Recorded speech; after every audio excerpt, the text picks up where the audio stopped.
Hey guys, welcome back to Wonderland. Forgive my disheveled appearance. I just woke up from a nap. I had a pretty hard time sleeping last night.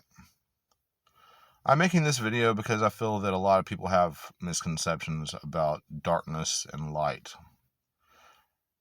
They always compare light to good and darkness to bad. This is because we were raised in this duality of light and dark, black and white, good and evil, male and female. This duality is a false duality. Even our sun and moon portray this duality, being from Earth visibly the same size. It looks like one is a steward of the light, one is a steward of the darkness. I can understand why humans would have this duality. There are two genders after all.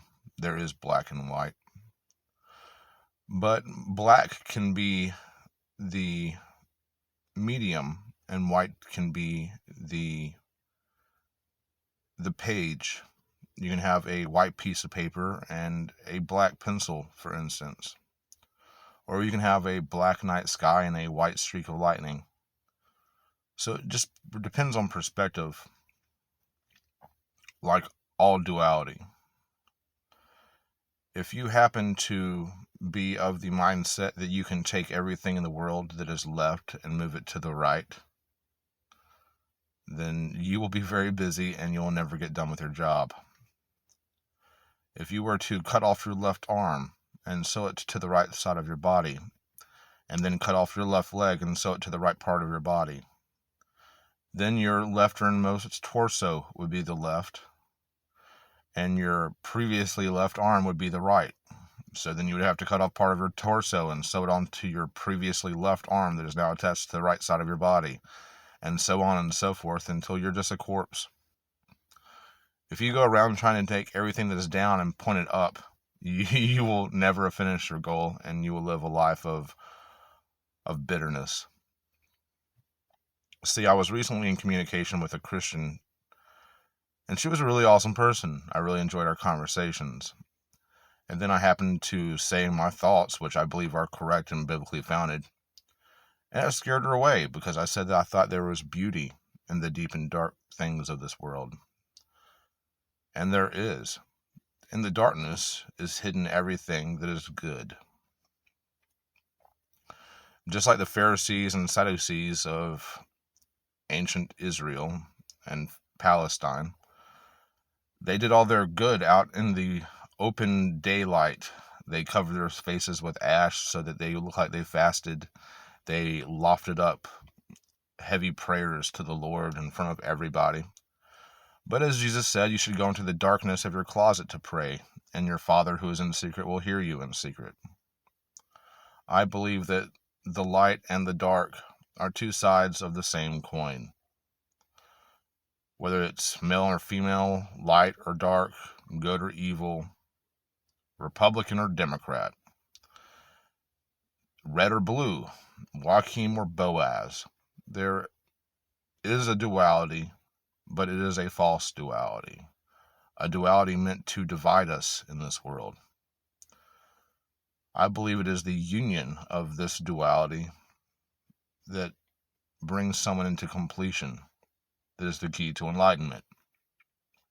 It's the key to understanding the truth in not only the Bible, but many holy books. You can see this in the architecture of many ancient civilizations. The threefold gate, the gate that has not just one gate, but three gates, two smaller ones to the left and right, and one large one in the middle. The key is to go down the middle path. It's an ancient teaching. It's a teaching the Buddha talked about, and he was referring to asceticism and a life of luxury. For instance, Gautama lived a life of extreme luxury as a prince. He had all of his physical needs provided to him. When he wanted to eat, he ate the most luxurious, fatty, sweet foods you could possibly eat. Whenever he made love to the most beautiful women. Whenever he slept in the most comfortable beds. And then he became an ascetic where you forego the pleasures of the flesh. Whenever you slept poorly against a tree. Whenever you ate a few grains of rice. You lived a very hard life in order to get past the suffering that the Buddha told us that we all must endure while in this world. They thought they could take on as much suffering as possible, and this would help them to avoid suffering and rise above it. Well, the Buddha figured out 40 days after starting this ascetic journey that there was a middle way, that you could live a comfortable life that was neither luxurious or stressfully unpleasurable, that was full of monastic suffering. So the middle path emerged in Buddhism about 600 years BC. But this middle path pertains to much more than a prince and a monk way of being. It refers to the gray between white and black, the purple between red and blue, or the yellow if you're a Mason. The idea that God is just a God of light is deceiving, and if you believe this, then you are following after the light bearer instead of carrying your own torch, which was given to you at the very beginning of creation, whenever life was first breathed into humanity, whenever the spirit was obtained, whenever our consciousness rose to a point where we became able to be sentient. Without the dark fields, you couldn't grow crops. Without the dark womb, you wouldn't be alive. Without the vast darkness of outer space, stars would have never sprang into existence, light would have never been created, and life would have never started in the first place.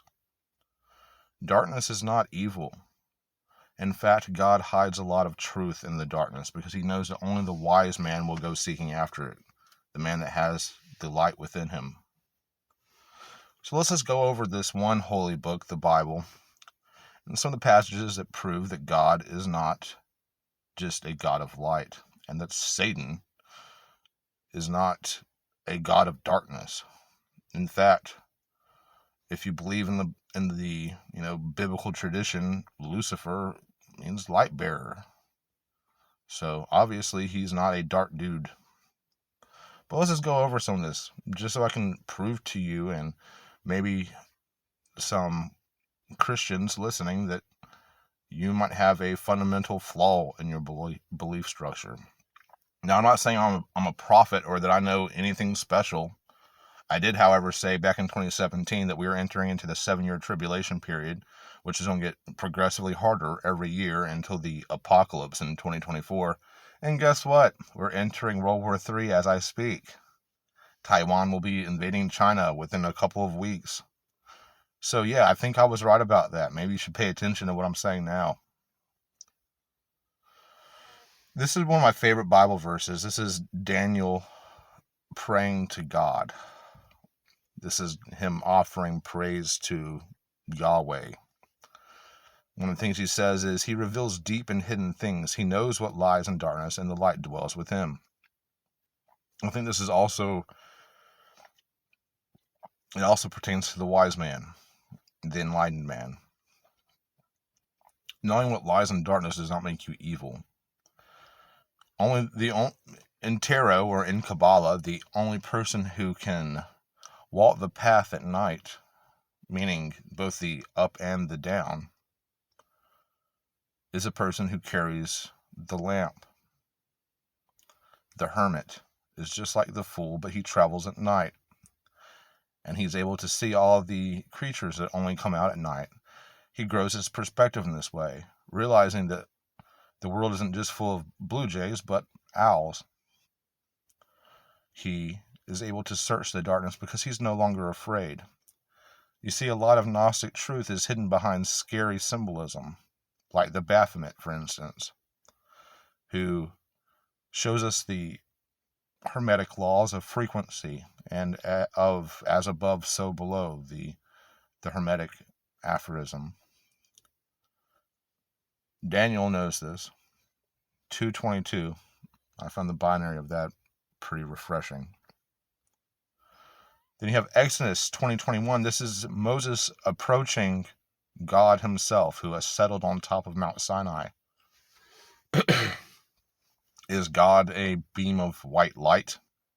No. It says right here that the 24 elders that came up to the top of Mount Sinai with Moses remained at a distance, while Moses approached what?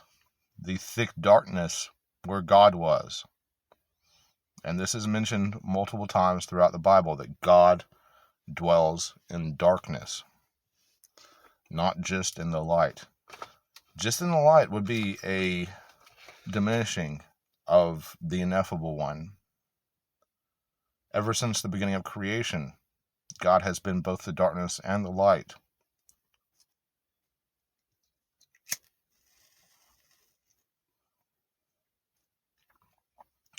Amos 5:20. Will not the day of the Lord be darkness, not pitch light, but pitch dark, without a ray of brightness? We're approaching that day of the Lord as we speak. This is 1 Kings 8:12. Then Solomon said, the Lord has said that he would dwell in thick darkness. Solomon is a wise king. He asked for one thing from God, not money, not power, not dominion over his people, but wisdom. And God gave him wisdom. And these are the words of Solomon. Deuteronomy 5:22. These are the commandments the Lord proclaimed in a loud voice to the whole assembly there on the mountain, from out of the fire, the cloud, and the deep darkness.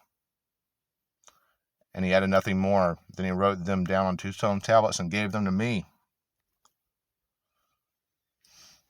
Psalm 97:2. Clouds and thick darkness are all around him. This is referencing God once again. Righteousness and justice are the foundation of his throne. Justice can sometimes be very dark. Trust me, I know. I've had a lot of injustices done to me. Genesis 1:2, this is the creation of life. This is the second verse of the Bible. This is right after God said, let there be light.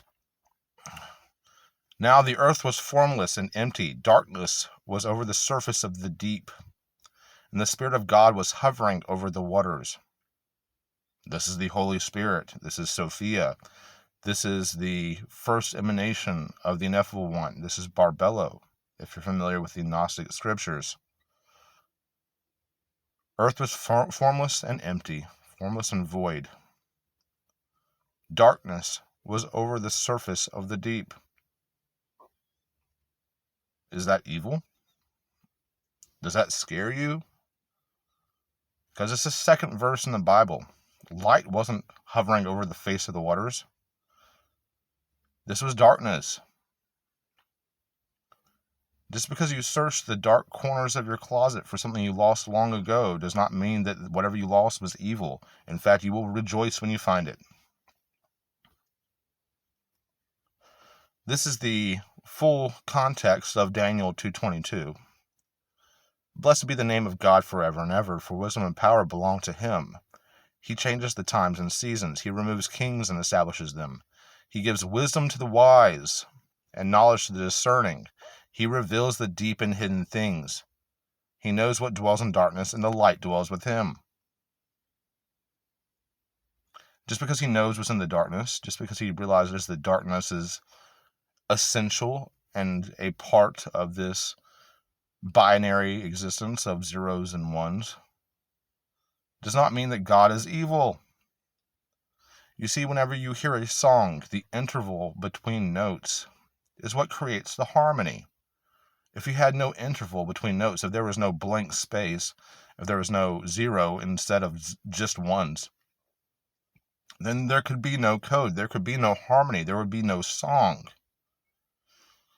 Just as there are intervals between your lifetimes that you can't remember, the period where you are dwelling once again with the completeness of spirituality, God himself, herself, itself. God is too big to just be a male. God is everything and in everyone. The kingdom of heaven is inside of you and it is outside of you. The idea that there are these spaces between lifetimes that you can't recall makes the life that you're living important. Life and death are just endnotes to this harmony, and the intervals that you can't remember, you can't recall, are just as important as the intervals of life. Without unknowing, without ignorance, you couldn't learn. Without black, we wouldn't have white. Without darkness, we wouldn't have light. Without death, we wouldn't have life. Without female, we wouldn't have male. These are the dark quadrants of this duality system that we inherently exist within.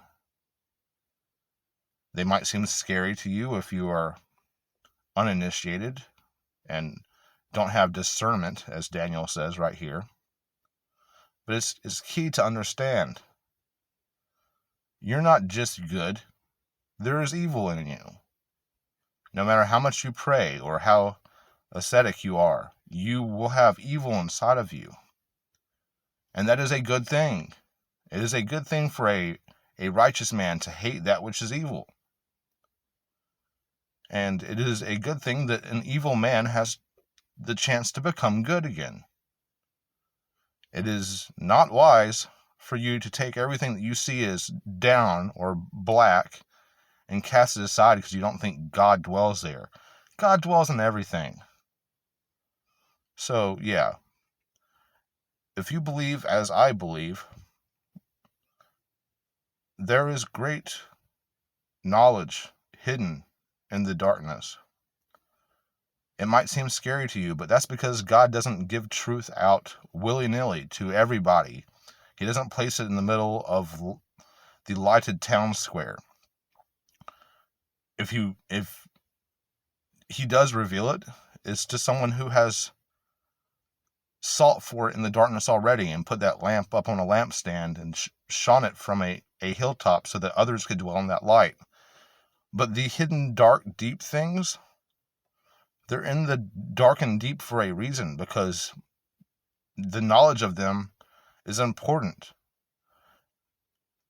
You have to go seeking for it. You can't just wait for the door to open. You have to knock on the door yourself. Those who seek shall find. Those who knock shall enter. You have to do the work yourself. And like I said, a lot of the treasures of God are hidden in the deep and dark places. The Gnostic Gospels have been coated with this idea of, well, like I said, the Baphomet. It appears as to a normal Christian that would be evil. That's not the case. It's just trying to show us a fundamental truth about energy and frequency and illumination. But it's veiled in something that looks evil. So the Catholics who found the Baphomet among the Templars thought they were devil worshippers, and they burnt them all at the stake. Is that not fucking evil? Burning humans to death at the stake?